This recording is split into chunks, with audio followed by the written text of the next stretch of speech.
I am so conservative. rationalize in my head. These are things I read in And the I'm going to talk scripture. about Willow Creek. Okay. Willow Creek, a few years back, had Remembered invited. at the time when Will Rogers said, I don't belong to any organized religion. I'm a Baptist. Yeah. I am so conservative. If you didn't jump to conclusions, you might not get any exercise.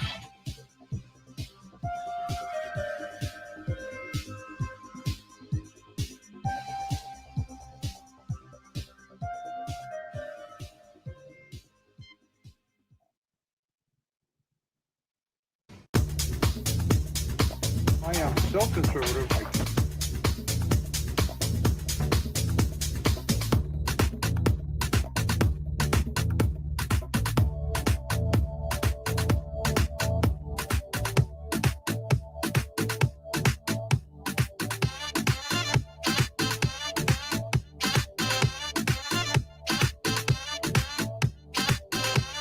I am so conservative. Welcome to the Unknown Webcast. And while I reside in one of the 21 states still in lockdown, our Illinois Governor Pritzker is trying to have his powers extended to simply decree law. I mean, having to go through the Illinois House and Senate is just so cumbersome and slow. It appears we may be on lockdown for years until either the virus ceases to exist or there's a fully approved, readily available vaccine. At that point, when we are freed from house arrest and all of us emerge from our homes, will we recognize friends and extended family? Will social cues need to be relearned? Will anyone notice or care that I really am so conservative I can't turn left even when I'm driving? In the meantime, on social media, those who may be new to this webcast may still need this trigger warning that this is not a safe space if you are easily offended by having your ideas challenged. Today is May 19, 2020, and this is broadcast number 190. Joining us this week is our friend, Dr. E. Calvin Beisner, on the topic. What is our topic anyways? Oh, yes, climate change. Climate change and COVID. What are we talking about? My name is Don Vino. I'm president of Midwest Christian Outreach Inc. in Wonder Lake, Illinois, which produces the Unknown Webcast, and our senior researcher, co-host, and resident COVID-19 tracker is still Ron Hensel, who will introduce the sponsors of today's webcast. And here is Ronnie Baby. I'm still all of the above until further notice. Yes, until further notice. Greetings from sunny Florida, where the palm trees came out, saw their shadow, and now we have 12 more months of summer. And pretty soon that's going to be the case everywhere because we have sponsors for our program, including Carbona Grande Resorts and Spas, the investment opportunity of the new climate world order, and the Grievance Industrial Complex, because things are never bad enough already. And if you enjoy our program or you just want to inflict it on someone else, to ensure continued access, please go to MidwestOutreach.org, click the yellow donate button, and contribute as you feel led. And don't forget to subscribe to us on YouTube. And Don, what are you doing, Don? What's that? Well, I thought you needed to know. In Illinois, we have to wear a mask everywhere we go. But I have to confess, it is difficult to drive with this thing on. Yeah, it's like I saw a meme the other day that said, raccoons are perfectly fitted for the COVID-19 because they always wear a mask. They're obsessed about washing their hands, and they always keep away from other raccoons. So they always social distance. Well, hi, Dr. Beisner. How you doing, Ron? You look like a raccoon when you wore that thing. It's not only the blinding that makes it difficult to drive with a mask on. It's also the fact that when you have a mask on, you are getting reduced oxygen levels and heightened CO2 levels in the air. I heard that. And which lowers your immunities. Yeah, that's true. It lowers your immunities, but it also messes with your heart rate. It messes with your brain function, messes with the rapidity of your reflexes. In fact, your CO2 levels in the air that you're breathing through your mask can run as high as 30 or 40,000 parts per million. And normal atmosphere air is about 410, 415 parts per million. So we're talking we're talking about 100 times the CO2 level in the air you normally breathe. Mason, you don't have like, you can wind up in an accident just because you can't breathe right. And you might we just had that actually. It was reported in the news. Someone had been driving. Why you would wear your mask in your car is I totally don't get that. Yeah. Unless it's a blindfold. I don't want to see who's coming at me, but right. but that did happen, and they reported it that he had passed out due to wearing a mask while driving. He was just trying to obey the law. He might have been having a runaway greenhouse effect right near his mouth. That would have could be. So okay. Our topic is loosely based on COVID and climate change, and there are some similarities and connections, even that sort of the same group of intellectual elites are sort of pushing both of them. Maybe you want to wax eloquent a little bit on an article you just did on this topic. Oh my goodness, Don! I hate to tell you this, but I write so many articles and I edit so many articles. I'm not even sure anymore which one you're referring to. Can you? Well, okay. What if I tell you? Yeah, coronavirus and the environment. What's up? All right. Okay. Well, here's the deal. There are an awful lot of climate alarmists who are really delighted about the coronavirus coming around. Because with all the lockdowns, the result is far fewer people driving, and when they do, they're driving fewer miles. And so, according to them, we're seeing a reduction in pollution, air pollution around the world in cities everywhere. And so they're celebrating that. Now, there are a number of different problems with this. The first, of course, is that air pollution is nowhere near as risky, as dangerous to health and life as COVID-19.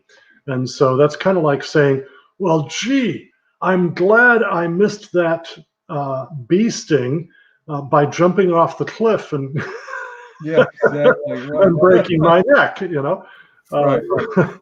But then besides that, the initial claims that we were seeing vastly reduced air pollution because of the lockdowns have been tweaked a bit. It seems that we're not seeing that is an understatement. And then another problem with it is that a lot of the air pollution that they had in mind was specifically what's called PM 2.5. Now that stands for particulate matter that is 2.5 microns in diameter or less. A micron is 1,000th of a millimeter. And so 2.5 microns is 2.5 thousandths of a millimeter in diameter. And although there are lots of claims that PM 2.5 can cause various disease and premature death, the actual hard data shows that there's essentially no connection between PM2 and 2.5 and premature death. And in fact, the Cornwall Alliance offers through our online store a book called Scare Pollution that tells the whole story about that. Here's the really fascinating part. The EPA, the federal EPA, for over a decade was running experiments intentionally exposing people to very high concentrations of PM 2.5. They would literally put people in a chamber and then connect that chamber to the exhaust pipe of a diesel engine and fill the chamber with PM 2.5. And they never could manage to get anybody sick. Now, according to federal law, the various federal agencies, and for that matter, private organizations, are not allowed to intentionally expose people to potentially lethal doses of anything as a part of experimentation. Okay. The EPA was doing this at the very same time that the EPA was saying this was back under President Obama, that there was no safe level of exposure to PM 2.5. So it's a fascinating story. CornwallAlliance.org is where folks can go to get to our online store. Just go to CornwallAlliance.org, click on the shop link, and you find the book Scare Pollution. And it's a great way to learn about this one, but fraud as black as you can imagine. Well, speaking of how the sausage is made, we are getting a real close-up of that now in terms of science. You know, when the sausage salesman comes to your door, he says, "This is the best sausage. This is perfect. It's FDA inspected. You can't question the quality of this sausage." But if you had actually been there to see how it was made and see how much stuff they picked up off the floor to stuff into it and how much stuff that they shouldn't have put in but they did, you wouldn't buy it. You wouldn't eat it. And that's what we're seeing now with science. We're seeing with COVID-19. Just this week, we had we revisited something that came up by the end of March. It had to do with the Imperial College of London's study, which as of March 23rd, that study was in every state governor's hands. Yep. And it was in the hands of the Prime Minister of England when he announced, or Great Britain, when he announced the shutdown, when they put all of the United Kingdom into lockdown. Yep. And 2 days later, March 25th, Oxford University releases its study, which says, this is nuts. This is like, no, this is, we're not going to see death rates like this. COVID-19 has probably been in the United Kingdom for 2 months longer than you guys thought. And there's probably already a herd immunity developing. And there's probably many more people infected by it with mild to no symptoms. They were saying this on March 25th. Yeah. And then it took us weeks before the two California studies came out, which basically said the same thing, only now they had tests to back it up. But then people were screaming about the way they did statistics. People were trying to discredit it. And then it was just a couple of weeks after that the governor of New York himself comes out and says there are probably 15 times more people who've been infected than we thought. In other words, he basically verified the California studies, the Oxford studies.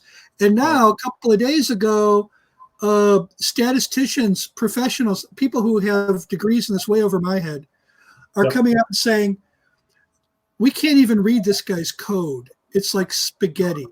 It's like if I had an employee who wrote this, I'd have fired him. You know. So and there's your connection again with the climate change thing. Back when ClimateGate happened, that was the release of initially about 3,000 emails plus a bunch of computer code from the University of East Anglia. Nothing to see here, folks. Nothing to see here. Oh, yeah, right. No.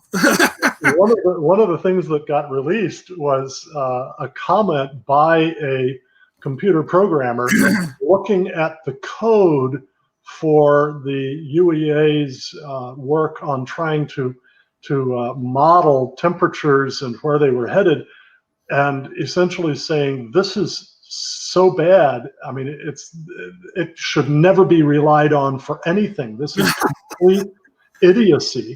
But the same kind of thing is happening with the modeling of COVID-19, coronavirus, whatever you want to call it. That's a significant problem. We're depending way too much on models in a lot of our science nowadays, and not nearly enough on empirical investigation. One great physicist, I forget at the moment who it was, said all models are wrong, some models are useful. And the way they're useful is that as we model things and then compare actual outcomes with what the models predicted, we're able to start finding out why we were wrong with the models. And then we can eliminate those errors, and little by little, we can come to a better understanding of the system that we're modeling. But the problem has happened, and I think it's in both the climate issue and the COVID issue, the problem that's happening is that people are believing their models more than they're believing the empirical evidence. Nobel Prize-winning physicist Richard Feinberg said in a very, very famous video clip that's online, anybody can find it quite easily, said that the key to science is this: you compare the predictions that come out of your hypothesis about how some natural system works with laboratory or real world observations. And if the observations contradict the predictions, then your hypothesis is wrong. And it doesn't matter how many people agree with you. It doesn't matter how smart you are. It doesn't matter how beautiful your guess was. This is what I taught this to middle schoolers. I taught science for 2 years. Absolutely.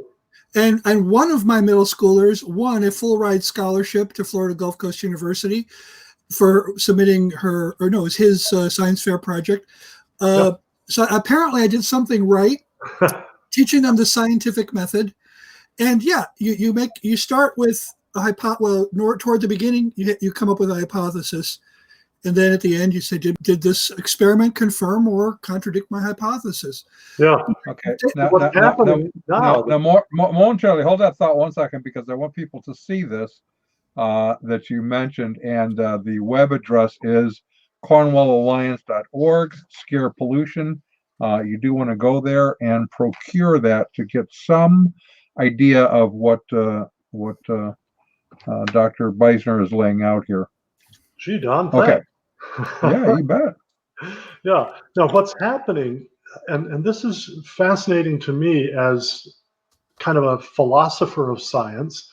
I had the great privilege of editing J.P. Moreland's wonderful book, Christianity and the Nature of Science.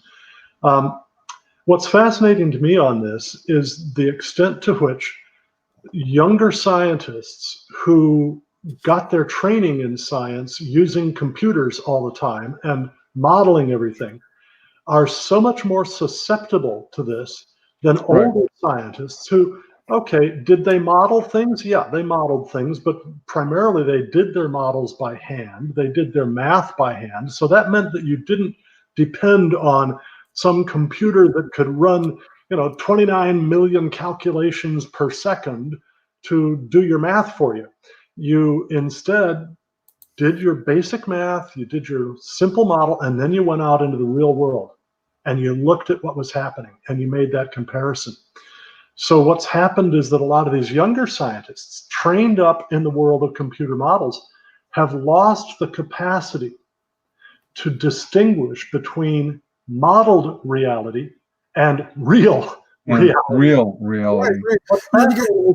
There was actually a fabulous article, fascinating piece by a sociologist of science named Mayanna Larson, published in a major journal of the sociology of science back around 2004 or 5, I think it was, called Seductive Simulations. And it reported on her having spent a long time, I believe it was actually a couple of years or more, observing the scientists at the National Center for Atmospheric Research in Boulder, Colorado, who are the primary American climate modelers. And she had one basic question in mind in talking with them and observing them in their place all day, every day for a long time. Her basic question was, are they remembering that the model is not the real world? And she'd have them say, for instance, if we add such and such an amount of carbon dioxide to the atmosphere, the ocean responds this way. And then she asks, well, are you talking about the real ocean out there or about the model? Right. And they would laugh nervously and then confess, well, yeah, I guess I'm talking about the modeled ocean. And the fact is, over and over, she found they couldn't tell the difference. And you know what it is? It's like all these young kids who have become so enamored of the virtual realities of their virtual games, right, that they can't take part in real life anymore. And models have been around. Models go back to Copernicus. They go back to Ptolemy. I mean, we've had models. Now we have computer models, and they are more seductive because we're able to simulate them on a computer screen. They look very realistic. And besides that, computers never lie. Computers, no, they can't. It's wrong. Computers are Well, invisible. yeah, you know, I recall the phrase when I first got involved with computer kinds of stuff in the 1980s: garbage in, garbage out. GIGO. GIGO. Right. It can only work with what the person inputting gives it. It can't do anything more than that. Go ahead. Are you finished? Or? Yeah. Well, you know, and so there's that aspect, and there's also the aspect of the belief of the myth. And we're going to do a break here in a minute, but I want to mention this because Cal, you have talked about, and I have watched and started talking about a very, very famous liberal who's had his liberal card taken away from him, kicked out of the liberal club. Poor guy. Who did a documentary on not so much climate change, because he really still committed to this idea that humans have caused climate change, and the way to solve it isn't any of the technological things we've done, because he's discovered all of them have only used more of our natural resources, not less. Particularly carbon-based fuels. Yeah. I'm talking about Michael Moore. Poor guy. But even this concept of over world population, which is what he opts for, like Bill Gates. Well, all we need to do is like reduce the planet's population, and I say, well, okay, go first. You know, that's fine. Go first. Really starts back in 1789. This is not a new thing. I was talking to someone last night, and I said, you know, they were talking about this in the 1800s, and they go, what do you mean? I go, think of the world famous Christmas story, A Christmas Carol. What does Scrooge say? Well, then let them die and thus decrease the surplus population. This is not a new idea. No. Started in 1789 with Thomas Malthus, a British scholar. And pardon? It was actually Thomas Robert Malthus. It was actually 1798, not 89, but yeah. Okay. The first edition of his essay on population. Yep. And here's an ironic thing. Modern day Malthusians are not true Malthusians, because Malthus actually changed his tune in the third edition in response to criticisms by John Stuart Mill. How funny. So, and even the august organization that everyone wants to point to as they are in the know, the UN, says, you know what, we can sustain with the current natural resources and food production 9 billion people. Oh yeah. So we're good at least till 2050. We don't have to kill anybody else. And by then we'll have a lot more farmland in Canada thanks to global warming. So but we do have a quick break here. If I can think about this for a second, I don't even know what we're talking about. But it'll be interesting, I'm sure, Ron. It'll be interesting, because it's a very timely sponsor. Doesn't that just make you want to relax? Doesn't that just put your mind at ease? What is that? That's the wrong screen. Isn't that? Give me a second here. What am I sharing? Well, you had the right one, but not the right way, I guess. No, I had. I was sharing screen 1. I wanted to share screen 3. Okay, is that better? Yeah, there we go. Yeah, that's way better. I like that. That's way better. Yeah. It just kind of puts your mind at ease. And I just have a simple question. When you see images like this, what do you think of? Vacation fun? Relaxation? Time away with the family? Well, here are 2 words you should be thinking. Cha-ching. Or is that maybe one word? I don't know. Because any day now, the Arctic beaches of Canada, Alaska, Greenland, and Northern Europe will all look like this, making them the investment opportunity of a lifetime. Work will soon be starting on our new chain of Carbona Grande resorts and spas. You need to contact Oxgore Industries today for a free investment prospectus at 1-800-CLIMATE. Carbona Grande Resorts and Spas, the investment opportunity of the new climate world order. Get right in on it. I mean, if you had a chance to buy ground floor. at $10 a share. I mean, wouldn't you do it? You know, I hope there's no real company with that phone number. I really don't care if there is, but they're gonna. So talking about the models and myths, really, that is the connection to me between COVID and climate change. Is the models and the myths. You have a mythology that you are a fairy tale that you're telling people is true, but there's actually like no evidence for it. Can I say one more thing about models though before we go? You could, as long as you don't stutter. That would be. I won't. Yeah. Ever heard of Sabine Hassenfelder? She's a German physicist. She puts out these amazing YouTube videos where she just stands there and talks about physics, and it's like way over my head, but she does make it understandable. That's because she's tall. She's actually probably pretty short, but anyways, she talked about string theory once, and I, of course, back in the 90s, I got Brian Greene's book, The Elegant Universe, and he's very persuasive on string theory. How this is, we don't have all the kinks worked out. Kind of funny you should mention that because the strings are kind of supposedly wrapped up into little coils, But we don't have it all worked out yet. But this is the most promising theory for a unified theory of reality, reconciling quantum theory, quantum mechanics with relativity, blah, blah, blah. I said, this sounds really good. Well, Sabine Hassenfelder, you got to listen to her. She goes through the history of string theory, and it's like, okay, first problems came up with it in the 70s, and then they put this patch in. Then problems came up with it in the 80s, and then in the late 80s. And every time the model had a problem or a hole or something that was wrong, they patched it, they filled it in, they made this change, they made that change, until now she says we technically don't need string theory to explain anything, but you still have these dyed-in-the-wool string theorists who are sticking by this model, even though the rest of the physics community has pretty much said, no, that's not the answer. And so we see these people with a religious devotion to their models. Yeah. Even when, and you saw the people hold on to the Ptolemaic theory of a geocentric universe long after many people had embraced the Copernican model, because it was the elegant, that's the thing. When you have to make so many patches, Occam's razor, you just threw it away. It gets very dull after you repeatedly use it. So here's my question for you, Cal, and it really revolves on this idea of myth and model. Is on the climate change advocates, they're appealing to models and myth.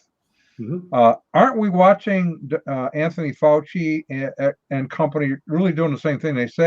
They get on the podium and say, I'm a scientist. I only make my decisions based on science. My question to them would be this. Where did you do a blind study where you had one population, let's say a neighborhood or a town, where you seeded them with SARS-CoV-2 and no social distancing, and another population where you seeded a neighborhood and you practice social distancing? Where was that done? And that would be scientific, right? Yeah, and in fact, you'd need to have more populations than that, because you need some where you practice just very simple, minor social distancing, and some where you practice complete lockdowns, the shelter-at-home orders, that sort of thing, and various different options between those. And no, you're right. There have been no such experiments on this, and of course, it's because you can't. You cannot do such experiments. There is that problem, right? Yeah, right. I mean, we're going to learn about a whole lot more about this. We have to wait like 18 to 24 months before we even begin to have something that would qualify. Yeah.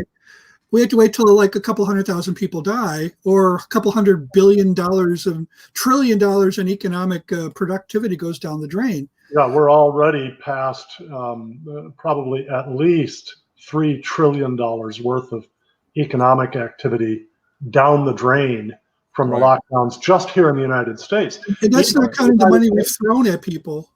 Yeah, even the United Nations, the World Food Organization or something like that, under the UN, the director of that came out over a month ago saying that the lockdowns around the world would so increase food prices and the difficulty of obtaining food that starvation would more than double around the world. Right. He predicted an extra 130 million deaths from starvation because of the lockdowns. Because of the lockdown.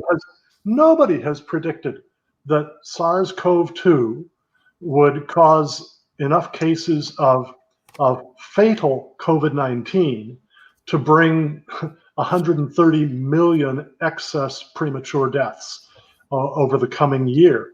Nobody's predicted that. People and are what we're actually seeing is infection rates that are far beyond what had been predicted, and death rates per infection, per 100,000 people infected, way lower than what's been claimed. But they're reporting the death rates simply in terms of deaths per case. And they're not explaining clearly to people that case and infection are not the same thing. The number of people infected is way beyond the number of cases. The case is only where somebody has developed some sort of symptoms, gone for diagnosis and treatment. They discover, yes, this person has SARS-CoV-2 infection. Therefore he's got COVID-19. That becomes a case. Right. But various different studies are showing that the actual infection rate is anywhere from about 50% higher than the case rate to as much as 80 times. Right. And frankly, we still don't know where in that vast span the reality is going to turn out to be. I've been doing statistics on my Facebook page since sometime in March, early March. I've been throwing up statistics, and gradually I just started copying and pasting my spreadsheet up there, at least part of it. I became very much aware several weeks ago that I was calculating the death rate based on counted deaths divided by confirmed cases, and I became aware of the fact that this confirmed cases number, if anything, it's much, much smaller than the actual infection rate. So I started calling it, and people started arguing with me about it. And I said, look, these are the numbers I have, so I'll just call it the measurable death rate. It's the death rate we can measure because we don't know yet for sure how many people have really got the disease. Well, exactly. As I was digging through CDC documents, I discovered what the actual term they use for measurable death rate. And I like it better than mine. I'm using both now. They call it the crude case fatality rate. I like it. It's very crude. Very crude. It's just, so confirmed cases in CDC jargon, that's crude cases. It's very crude. In other words, we know it's not really true. We know that it's just what we are able to see. It's not what's actually out there. Yeah. And right now, as we approach the beginning of June, it's very likely, even though daily deaths are dipping below 1,000 a day, and there's only 12 days left, and we're only at 90,000. We'll have to see a spike in the death rate for us to hit 100,000 by the end of the month. But we could see it very shortly after the beginning of June. And I predict the media is going to get their knickers in a twist. I mean, they'll get 100,000 dead. This is terrible. Wow. But as of February, I checked the CDC's website. They've since revised it downward. But as of February, they were predicting 80,000 dead from the seasonal flu by the end of May. That's from beginning of October to maybe the beginning of May. I forget. So 80. And that's with the vaccine, right? No, yeah, that's with the vaccine. Yeah, They've since revised it down to 60,000, which is actually more in keeping with recent years' experience. But they were bracing themselves for up to 80,000. And if we had 100,000, that's less than 15% of the number of people who died of the Spanish flu between 1918 and 1920. So I don't know. I mean, and most of them died in 1918. It's also just 1/25th of the number predicted by the original right. By Neil Ferguson, drove everybody to decide that we needed lockdowns. Up to 2.2 million in the United States, up to 81% of Americans infected. And now they're telling us, people who are professionals in this field are telling us that not only was the model wrong, but when you look at the computer code he used, it's you can't even read it. It's unreadable. Now, nobody should be saying, oh, SARS-CoV-2, COVID-19, not a big deal. I mean, definitely not saying that. This is a disease that for the vulnerable population, which is basically the elderly and people with serious comorbidities, for those people, this disease can really push them over the edge, as can any respiratory disease for those people. So this is a serious thing, and we don't want to be just cavalier and careless about it. We certainly don't want to talk down the significance of any one death. But something that I want to try to help people to remember is that Hebrews 9:27 is still true. It is appointed for everyone once to die, and after that, the judgment. And we never save a life.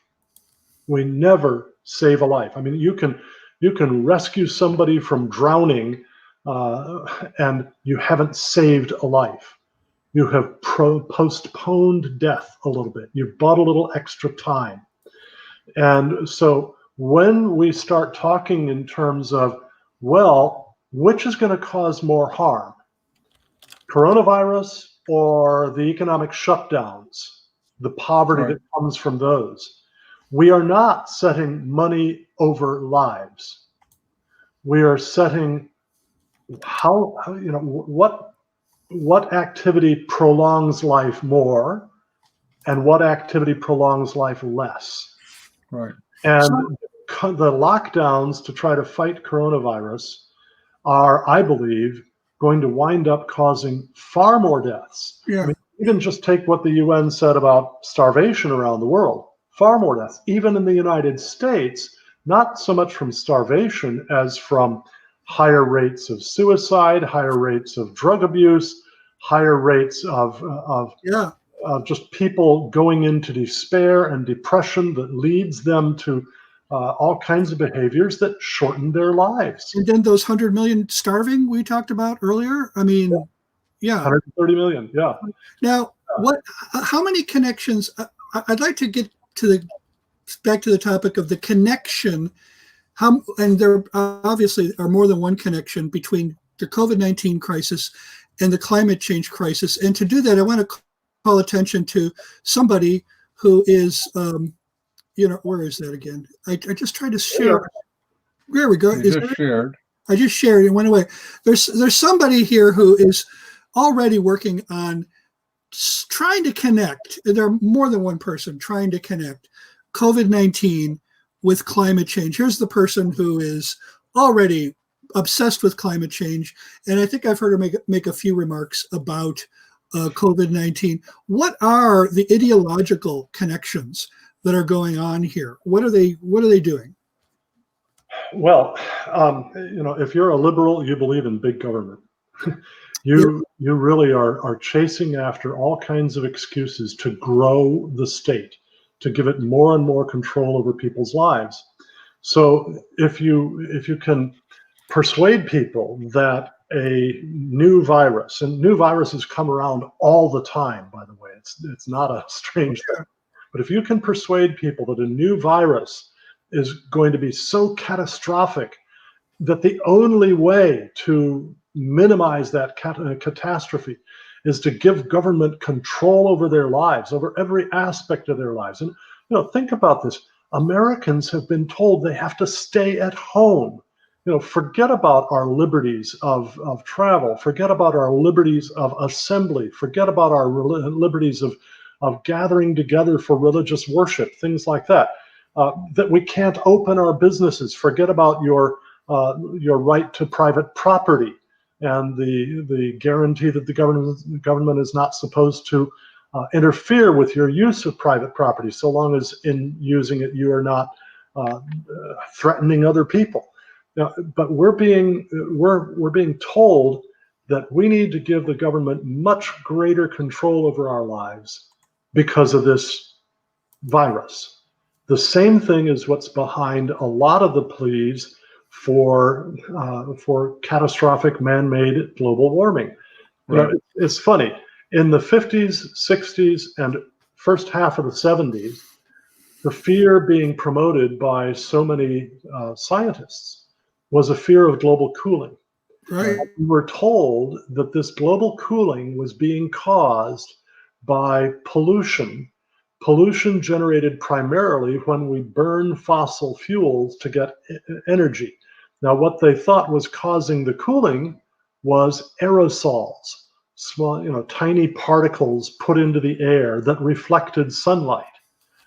When the actual world measurements showed that we were warming instead, starting around the mid 1970s, actually approximately November of 1977 was the turning point.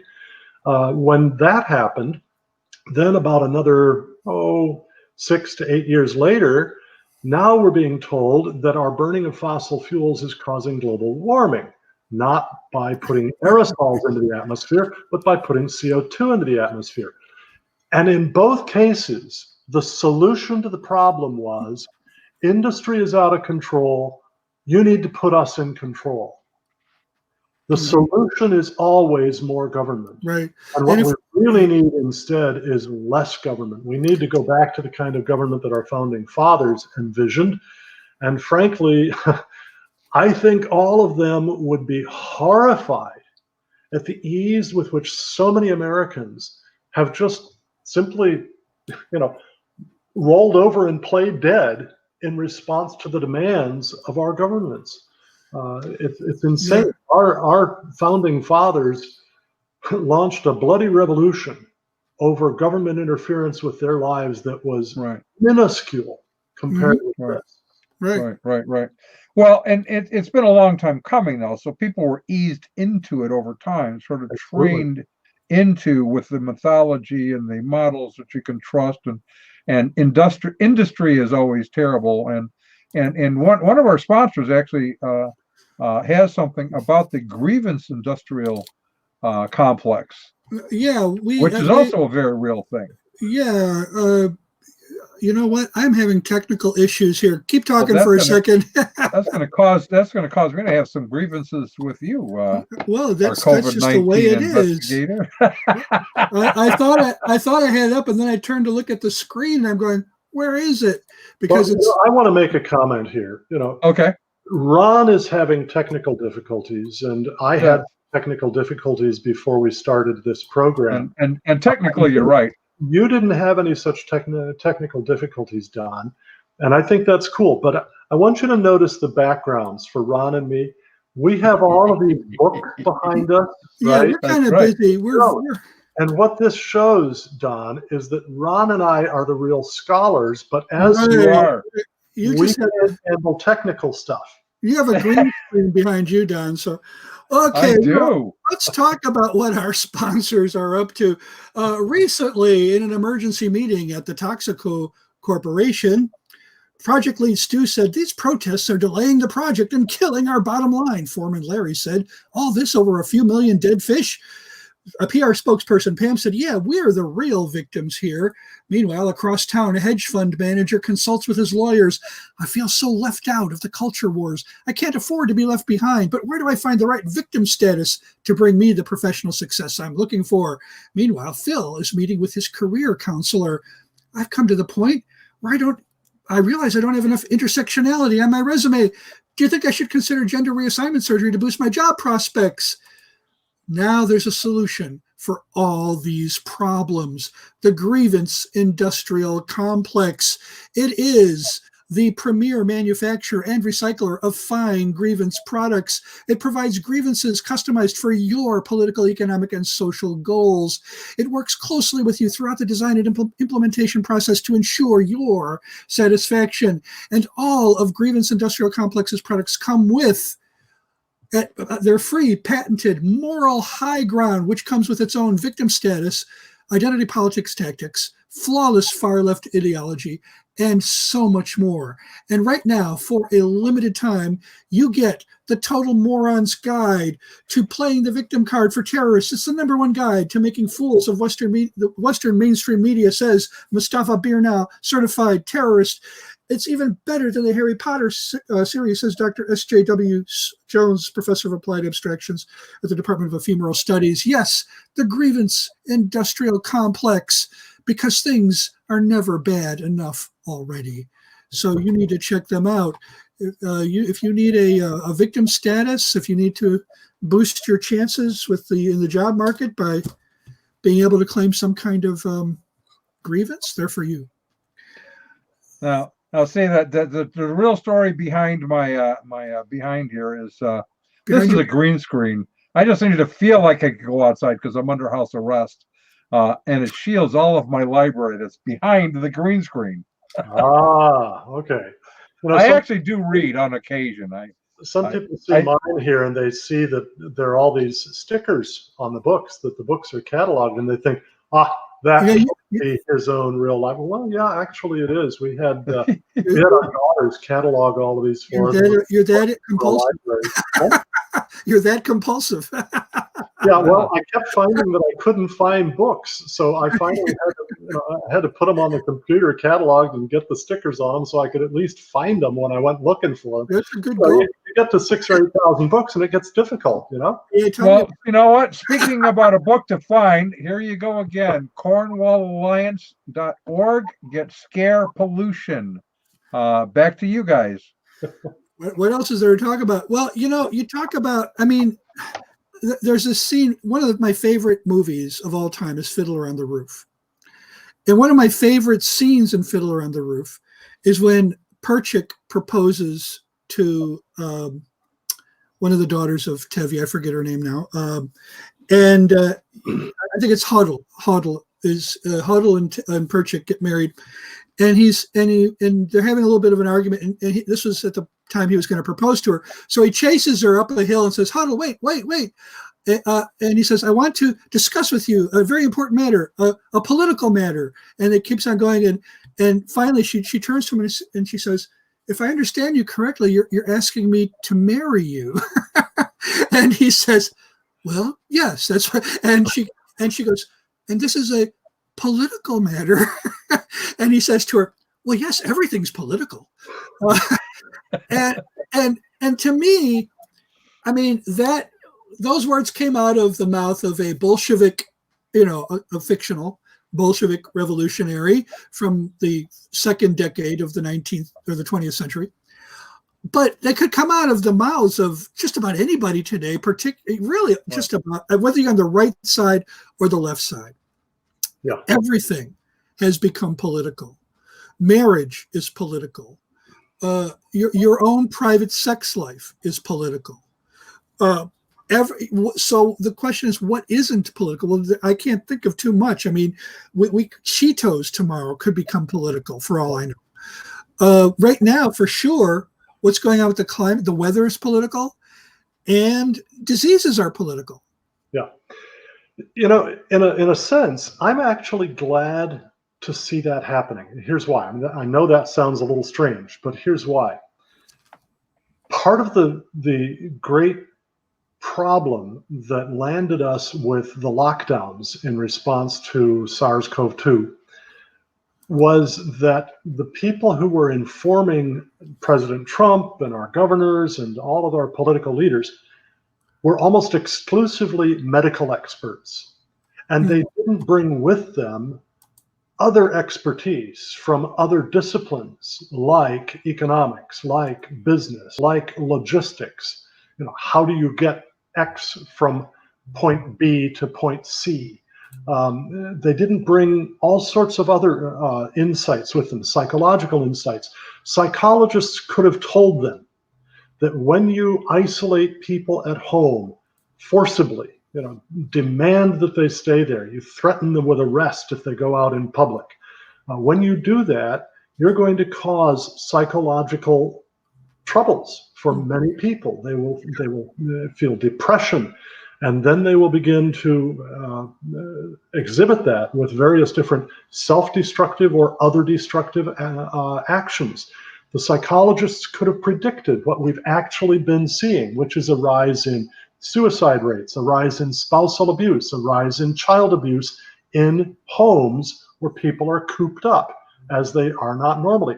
economists could have told them, when you lose $1 trillion of economic production in your economy of slightly under $20 trillion a year production, that's going to cause an increase in death rates during that period of loss. When you have an extra 33 million people unemployed in your economy, you're going to see death rates go up. So the reason I said that I'm actually glad to see that so much more is being politicized is that it's an implicit sign that life is not put into separate little isolated categories. You know, we don't have these hermetically sealed boxes. And the political part of my life is here, the psychological part is here, the historical part is here, the family part's here, the mathematics part is here, and so on. Life is unified. And we all have to deal with all of these different aspects of life. Right. And if we kept that in mind, we wouldn't be led astray by the experts who think that because they're an expert in 1/1000th of life, they're therefore an expert in all of it. Right. So your faith ultimately should inform and direct all other aspects of your life. Absolutely. But if you segment them, then you're going to be more easily led astray in a lot of other areas because you don't have all the right information. This is why the Apostle Paul tells us in 2 Corinthians 10:5 that we must take every thought captive to the obedience of Christ. He tells us in 1 Thessalonians 5:21, test all things, hold fast what is good. And if I may, I want to just pick up on that to make mention of another book that Cornwall Alliance has available. This one you won't find in our online store yet. It's just back from the printers, but we are offering it free to anyone who will make a donation of any size and ask for it. This is a book called Creation Stewardship, Evaluating Competing Views. Creation Stewardship, Evaluating Competing Views. And in it, I take on the views of probably the most influential evangelical writer in creation stewardship, Dr. Calvin DeWitt, from his book, Song of a Scientist. And there's an awful lot in that book that actually is very good, that my heart resonates with. But there are other things in it where I think he's mistaken biblically, he's mistaken scientifically, and so on. And so I take him on about these things. I show the areas of agreement, the areas of disagreement, why we disagree. And this is a book that can really teach people how to think, how to evaluate competing ideas about creation stewardship. I think it's one of the most important ones we've ever published at Cornwall Alliance. So all the people have to do to get it for free is make a donation of literally any size. Doesn't matter how small or how large. We love large ones. But make a donation of any size. Ask for creation stewardship and mention promo code 2005, 2005. Promo code 2005. Just go to cornwallalliance.org, click on the donate button, make a donation of any size. And what's cool about this is that because it is of any size, use your imagination, that means that 100% of the donation is still tax deductible, even though we're sending, as our way of saying thanks, this free book. Okay. So and that's important. One of my things, and you know this about me, Ron definitely knows this about me. Kind of one of the drums I beat often is churches need to teach not only scripture verse by verse, book by book, in my opinion, but they need to teach people how to think, logic, reason. How does that work? To teach us how to analyze claims of others. You know, one of the things that really has been bothering me a lot lately, because I've gone from getting people sending me 5 to 15 videos a week, must see, you got to watch this, and I don't have time for that, to getting 40 or 50 a day. Yeah. About all of whatever the latest conspiracy is. And I start looking at some of them, and someone just sent me one, supposedly Bill Gates giving a lecture in 2005 on this new vaccine he's created that helps you become not religious. And I looked at it and I went, okay, I can't even tell you in this 4-minute video, I can't even tell you how many problems I see in this video. Why would you pass this on claiming to be a Christian? It is a complete bald-faced lie. We don't even know it's Bill Gates. Yeah. Yeah. Another one that, well, as an aside here, let me just say too, that I kind of get tired of having people link videos for me all the time. Yeah. Because typical speakers go at about 100 to 125 words per minute. I read at anywhere from about 600 to 800 words per minute. Why do I want to spend 6 times as much time learning from a video what I could learn from something written, and be able to review more quickly, quote from it more quickly, test it much more easily? It's so much more difficult to test when people are talking than when you can actually read their words, go back over them again, make sure, oh, did he really say this? I'd much rather have text. I'd much rather have text than the spoken word. Yeah, I agree. Yeah, no, but here's the other part there, that we're talking about conspiracy theories, and I assume that you've probably seen the whole Q thing, Yeah. Q non or something like that.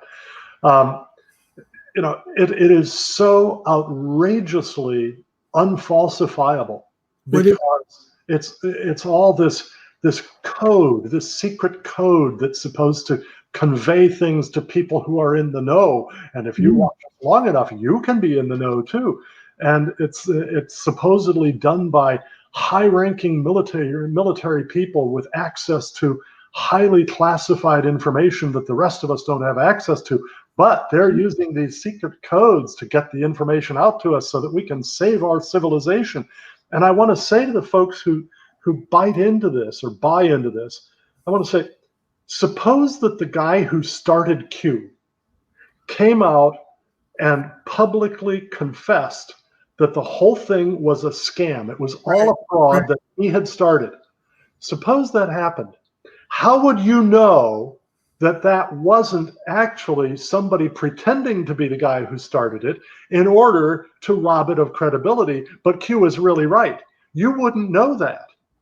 The fact is, you can't. Or maybe that comes from Q. It's just totally nobody knows. Or maybe it is the guy, but he's got a gun to his head, and so it really is true. He's just being pressured into doing this because they're going to kill his family if he doesn't. So this Q guy is anonymous. This Q guy, nobody knows who he is. Right. Actually, I'm going to make a confession here. I'm the Q guy. Oh, okay. I confess that publicly only because I know that the Q followers will think, no way he's really the Q guy. That can't be. There's no way you can ruin it then. Yeah, I can't ruin it.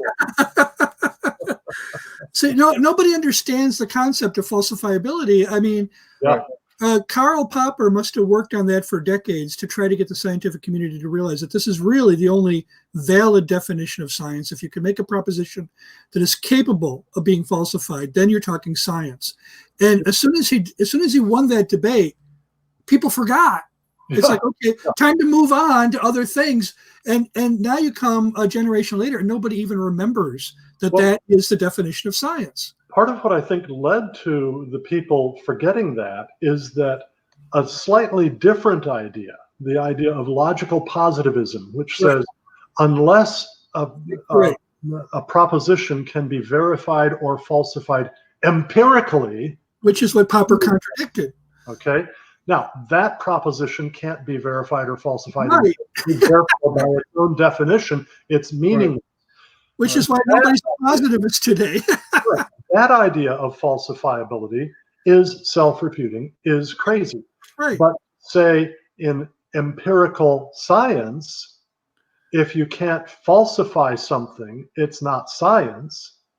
I mean, at least theoretically falsifiable, falsified. If you can't think of a way conditions under which it would be falsified, that is good science. Right. Fortunately, a lot of Christians have lumped the two together. But think about this. Okay, for a while, some of the most brilliant minds in the world consider themselves positivists, logical positivists. And there was a whole school of it based in Austria. Yeah. That, I mean, this was it. This was the cutting edge. This was the holy grail. This is the definition of science. If you can prove it in a laboratory, then it's science. And it was, like you said, it's a self-refuting definition, because you can't prove that statement in a laboratory. You can't prove that, and so, but the most brilliant minds in the world were seduced by a false definition of science for I don't know how many decades it lasted. And if they can be, and this is the other thing, Neil deGrasse Tyson went on record not too long ago saying, we don't need philosophy. Yeah. Let's just get rid of it. And Liberty University has solved that problem. They just eliminated the philosophy department. Tells you what science is. That's what tells you what science is. And I'm going to get rid of it. Philosophy teaches you the tools of good thinking. That's the best philosophy. Right. Unfortunately, though, too many philosophers, kind of get outside of that, and they decide, aha, now I'm an expert in this or that or another thing, though they haven't actually studied it carefully. What we need is an interdisciplinary approach where we learn the tools, the methods, the principles of a variety of different disciplines, and we bring those different insights together to be able to address complex problems. And that's exactly why I formed the Cornwall Alliance the way I did. We have a network of just under 70 scholars associated with us. Roughly a third are natural scientists of all sorts of different specialties. Roughly a third are economists, and policy wonks, and statisticians, again, of different specialties. And roughly a third are theologians, philosophers, ethicists, and so on. And so we bring a wide variety of different disciplinary backgrounds along with us to be able to look at problems that are very highly complex. I mean, climate change is a very complex problem involving not just the natural science of physics and chemistry and heat exchange and things of that sort, oceanography and you name it, but also it's a complex problem of politics, a complex problem of economics, and a complex problem of engineering. All of these things get brought into it. And if we don't bring people from all those different backgrounds into our analysis, we're going to be impoverished in our understanding. Well, we really are, and more easily led astray. Just for example, and you watch this, I watch this happen all the time. If you say, I don't believe the climate change claims, doesn't mean I don't agree that the climate changes. It does. Right. We used to call it seasons. Well, I know that's not popular. Cycles, long and short term seasons and cycles. Well, exactly. So season is weather. A climate is a little different from okay. that. So, but the second part of that is, yes, we do see that. The question isn't does climate change. The question is what percentage do humans contribute to it? Right. That's the question really at hand. And if you go, it is much less than you claim or believe, then the reaction is, well, you just want dirty water.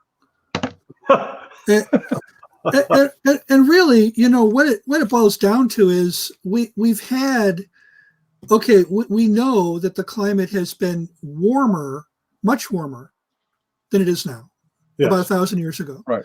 We know that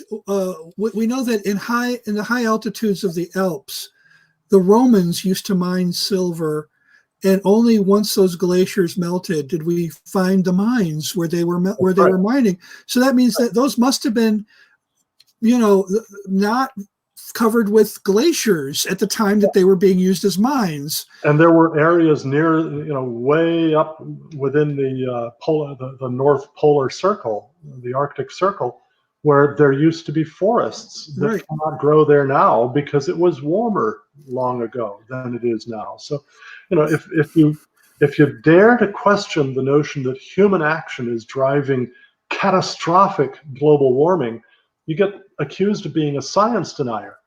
And yet it is scientific investigation that tells us that many times in Earth's past have been significantly warmer than the present. And by the way, it's also scientific investigation that tells us that those warmer periods have been much friendlier to every kind of life on Earth, including human life. It's the colder periods that are really tough on life. What people are really worried about, they try to invent more problems. They're trying to say that climate change will result in more diseases. Climate change will result in more famines, more droughts, more. I think that's a bunch of nonsense. I think that's hooey. I do know one thing for sure, that it will result in, if the worst case scenario predictions come true, it will result in a loss of real estate. If the worst case, if we really do see sea levels rising the way they do, my house is only a couple of miles from the Gulf of Mexico here. I'm not going to be living here. Well, of course, it might be 100 years from now. Ron, I've got some good news for you. You know that I used to live in South Florida myself, and now I was 15 miles from the beach, but I was only 8 feet above sea level. The slab of our house was I'm 11. We're 11. We're not 10 feet. Then, because I ran the numbers from one of the IPCC's, the Intergovernmental Panel on Climate Change, one of their major reports, their assessment reports, and where they talked about what was predicted for rapid sea level rise driven by the model, right? The model. The model. I ran the numbers from that. And according to that, I would have beachfront property in just a little over 3,600 years. Oh, that's it. Well, then you should get that long for me. At 11 feet, you've got probably another 1,000 years or so. Well, maybe we should get a supermodel instead. But anyways, but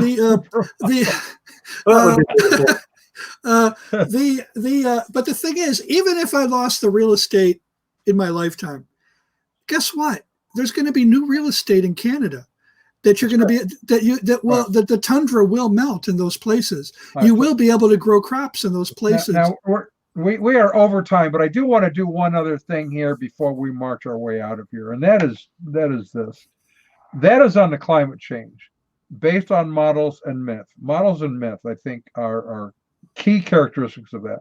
Yep. Let's go over to COVID and look at the models and myth there. We have been in a national shutdown, stay at home, lockdown, don't talk to anyone if you don't have to, don't open the door, talk through the glass, whatever. My question is actually a simple one. Does that action, I don't know that we can answer this, but does that action mean we will eliminate COVID or merely slow it down, that we will have, in the end, the same probably percentage of people getting sick, the same percentage of people dying perhaps, but just over a longer period of time rather than a short period of time? I think the evidence is pretty clear on that the lockdowns, the shutdowns, the whole thing designed to so-called flatten the curve, all that does is delay deaths. It does not prevent them. Now, slight qualification to that. There are a lot of people who are being killed because they have serious comorbidities, and coronavirus pushes them over the edge. Right. Now, if you delay the speed at which coronavirus infects those people, then a lot of them might die from something else before they get the chance to get coronavirus, in which case the total death rate from coronavirus will be lower than it otherwise would have been, but not the total number of deaths over the period. Yeah. So in other words, we are not reducing the total number of people who will die from coronavirus by the lockdowns. We're only spreading out the effect over a longer period of time. And if anything, it's conceivable that we might wind up with higher numbers of deaths from SARS-CoV-2 because of the spreading it out, because we're not reaching the point of herd immunity as quickly as we otherwise would, and therefore it may spread more widely in the meantime. You mean like the kind of herd immunity that Japan is experiencing? I mean, look at them. They haven't shut down anything. But I'm old enough to remember the Hong Kong flu.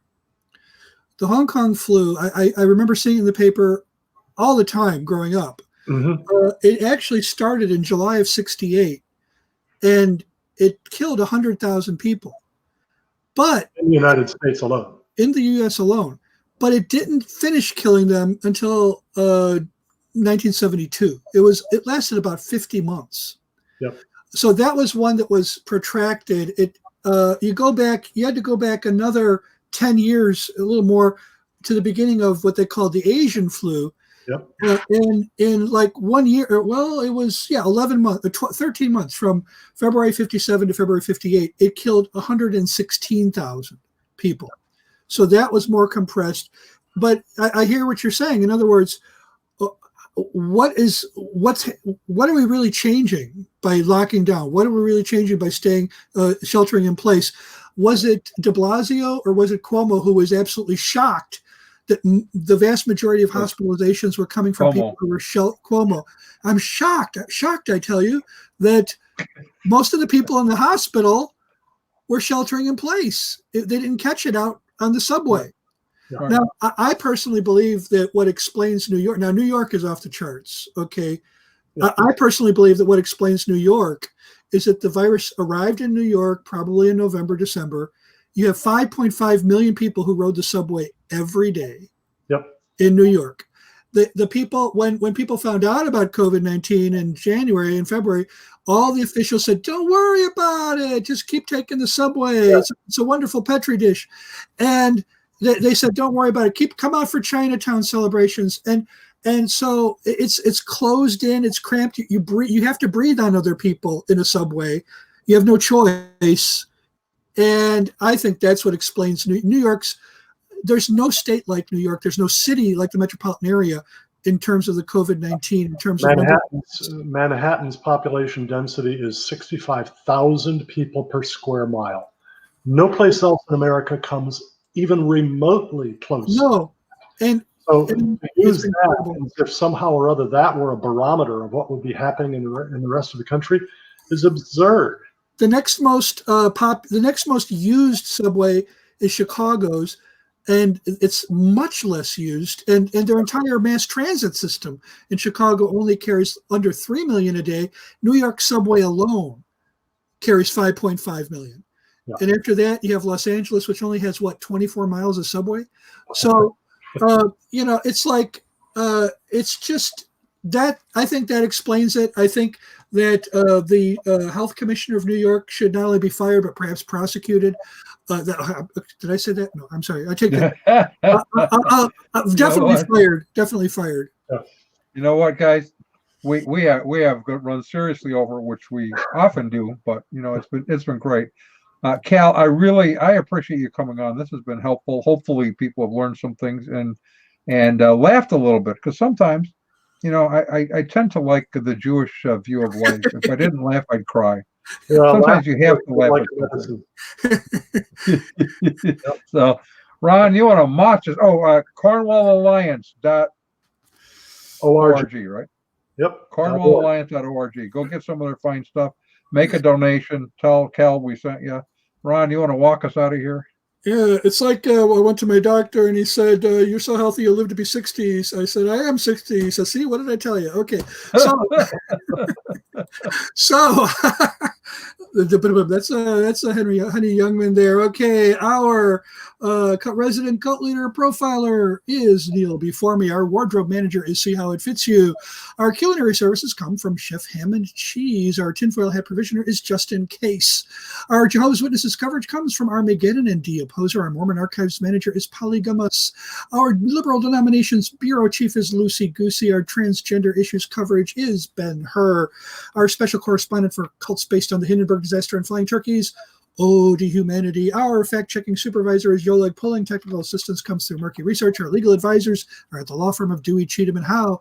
Our grievance resolution director is Giovanna Pisami. Our director of privacy assurance is Wiretapping, and original idea sourcing comes from Drew A. Blank. The Unknown Webcast is a production of Midwest Christian Outreach, Inc., in cooperation with Emergency Manicure Productions, both of whom are solely responsible for this content, although you will never be able to prove that in a court of law. Never happened. Cal, thank you. Say goodbye, Cal. Well, gentlemen, thank you very much for having me back on the show. Thank you for being here. If we all now you know you have been had. Live long and prosper. Okay. God bless.